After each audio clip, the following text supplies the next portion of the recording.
আচ্ছা, আপনারা গত 16 বছর ধরে উন্নয়নের অনেক গল্প শুনেছেন, কিন্তু আমরা আজকে যখন গতকাল থেকে মূলত হচ্ছে ঢাকার বিভিন্ন যে হসপিটালগুলো রয়েছে আমরা সেই হসপিটালগুলো পরিদর্শন করেছি। আজকে যদি আমি ঢাকা মেডিকেল কলেজের অভিজ্ঞতা আমি বলি, তাহলে আমি বলতে চাই আমাদের যে ফিলিস্তিনের রাফা ক্যাম্প রয়েছে না, এই ফিলিস্তিনের রাফা ক্যাম্পটি এটি ফিলিস্তিনে নয়, আমাদের বাংলাদেশেও রয়েছে এবং সেটি হচ্ছে ঢাকা মেডিকেল কলেজে। অর্থাৎ আমাদের স্বাস্থ্য ব্যবস্থা এতটাই ভঙ্গুর যে ফিলিস্তিনের রাফা ক্যাম্পের সাথে ঢাকা মেডিকেল কলেজের কোনো ধরনের বৈসাদৃশ্য নেই।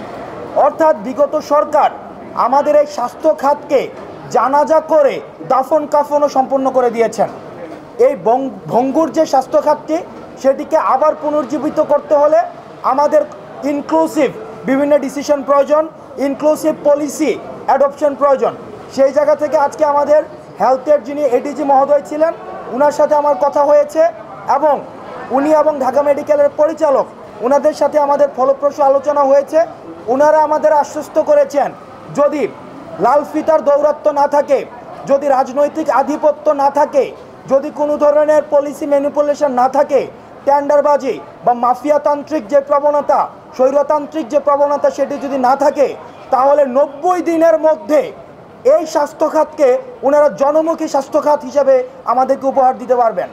অর্থাৎ 90 দিনের মধ্যে আমরা তাদেরকে আশ্বস্ত করতে চাই বৈষম্য বিরোধী ছাত্র আন্দোলনের পক্ষ থেকে যে আপনারা যদি 90 দিনের মধ্যে আমাদের এই ভঙ্গুর স্বাস্থ্যখাতকে জনমুখী করতে পারেন, সেক্ষেত্রে আমাদের ছাত্র নাগরিকের যে ধরনের সহায়তা প্রয়োজন আমাদের জায়গা থেকে আমরা সেই ধরনের সহায়তা আপনাদেরকে সব সময় দিব। অর্থাৎ আমরা নিশ্চিত করতে চাই যে মাফিয়াতন্ত্র ছিল হসপিটালগুলোতে, যেই স্বৈরতান্ত্রিক যে শাসন ব্যবস্থা ছিল হসপিটালগুলোতে, সেই স্বৈরতান্ত্রিক শাসন ব্যবস্থা বা কাঠামো এই হসপিটালগুলোতে আর কখনোই ফিরবে না এবং সেই কফিনে ছাত্র নাগরিক একদম আজীবনের জন্য পেরেক মেরে দিয়েছে। সুতরাং আপনারা নির্ভয়ে কাজ করবেন যাতে করে আমাদের যে স্বাস্থ্যখাতটি রয়েছে এই স্বাস্থ্যখাতটি জনকল্যাণমুখী হতে পারে। দ্বিতীয়ত আরেকটি বিষয়, সেটি হচ্ছে ইতিমধ্যে আজকে সকালে আমরা যখন গিয়েছি সেখানে গিয়ে ঢাকা মেডিকেলের পরিচালক এবং আমাদের এডিজি মহোদয়ের মিটিংয়ের মধ্য দিয়ে আমরা দেখেছি যে আমাদের সমন্বয়ক এবং সহ সমন্বয়কের নামকাওয়াস্তে সমন্বয়ক এবং সহ সমন্বয়কের নাম সর্বস্ব সমন্বয়ক এবং সহ সমন্বয়কের উৎপাত বেড়ে গিয়েছে। তারা অনেক বেশি সেবা করতে গিয়ে, সুবিধা দিতে গিয়ে তাদের স্বাভাবিক কার্যক্রমে বিঘ্নিত করছে। সেজন্য যাতে করে আহতরা চিকিৎসা সেবা নির্বিঘ্নে পায়, সেজন্য আজকে স্পেশালাইজড ডেডিকেটেড কেয়ার ইউনিট প্রত্যেকটি সরকারি হসপিটালে পুনরাবৃত্তি করছে। স্পেশালাইজড ডেডিকেটেড কেয়ার ইউনিট করে দেওয়া হয়েছে, যেখানে শুধুমাত্র আহতদের চিকিৎসা করা হবে এবং সেই চিকিৎসাটি হবে সম্পূর্ণ ফ্রিতে, কোনো ধরনের অর্থ লাগবে না। এবং শুধুমাত্র চিকিৎসা প্রক্রিয়াই নাই, বরং মেডিকেল ইকুইপমেন্টস যে ক্রয় করার ক্ষেত্রে সেগুলোর ক্ষেত্রে কোনো ধরনের টাকা লাগবে না। দ্বিতীয়ত যে বিষয়টি, প্রাইভেটের ক্ষেত্রে যেই টাকা ইতিমধ্যে নেওয়া হয়েছে এই টাকাটি রিফান্ড কিভাবে করা যায় সেটি নিয়েও আমাদের কথা হয়েছে। ওনারা আমাদের আশ্বস্ত করেছেন যারা ইতিমধ্যে প্রাইভেটের টাকা দিয়ে দিয়েছেন তাদের টাকাটি রিফান্ড করা হবে এবং পরবর্তীতে প্রাইভেটে আর কোনো ধরনের চিকিৎসার টাকা লাগবে না।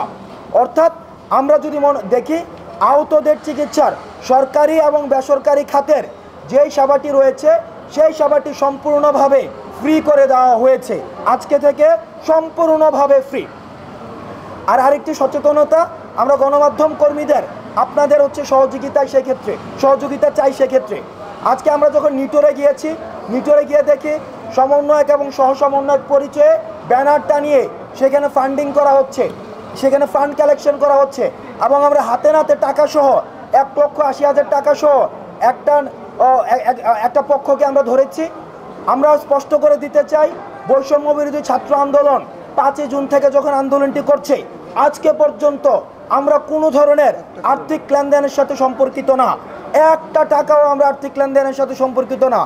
আমাদের যদি কোনো ধরনের আর্থিক সহায়তা প্রয়োজন হয় সেটি স্বাস্থ্য মন্ত্রণালয়ের মাধ্যমে অথবা সংশ্লিষ্ট মন্ত্রণালয়ের মাধ্যমে জানানো হবে।